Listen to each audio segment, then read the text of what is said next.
Hi అందరికీ సలాంలేకుం. రంజాన్ నెల సందర్భంగా ఉపవాసాలు ఉంటున్న అందరికీ ముస్లిం సోదరులకు అందరికీ పేరు పేరున కృతజ్ఞతలు తెలియజేసుకుంటున్నాను. రంజాన్ శుభాకాంక్షలు తెలియజేసుకుంటున్నాను. అలాగే 8వ రోజు శుభాకాంక్షలు. రంజాన్ నెల 8వ ఉపవాసం ఇది. అప్పుడే వారం అయిపోయింది. ఈరోజు నాకు తెలుసు కదా మీకు, నేను ఇంట్లోనే ప్యాకింగ్ చేసుకుంటానని. ఈ నెలంతా నాకు ఇంట్లోనే ప్యాకింగ్, ఇంట్లో వంట చెప్పి ఈరోజు అండి మామూలుగా మనకు 175 ప్యాకెట్లు కదా, ఈరోజు 50 ప్యాకెట్లు వచ్చి మసీదుకి పంపిస్తున్నాను. 50 ప్యాకెట్లు మసీదుకు, 100 స్వీట్లు వచ్చి మసీదుకు పంపిస్తున్నాను. మిగతా 125 ప్యాకెట్లు దర్గా దగ్గర ఉంటారు చాలామంది, అక్కడ తీసుకెళ్తున్నాను దర్గా దగ్గరికి. ఈరోజు దర్గా దగ్గరికి తీసుకెళ్తే నాకు ఒక 20 ప్యాకెట్లు మిగిలిపోయాయి. ఎందుకంటే సరే అక్కడ పక్కన మసీదు ఉంది, మసీదులో ఇచ్చేసాను అనమాట. మసీదుకు అందరూ వస్తారంట ఉపవాసం తీయడానికి.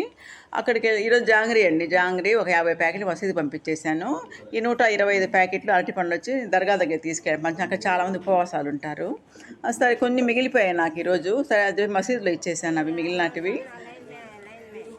అరటిపండ్లు కూడా కొన్ని మిగిలాయి, ఒక 10-12 అరటిపండ్లు మిగిలాయి. మొత్తం మసీదులో ఇచ్చేసాను. ఈరోజు అన్నదాన కార్యక్రమాన్ని నిర్వహించిన 3 దాతలకు కూడా కృతజ్ఞతలు తెలియజేసుకుంటున్నాను.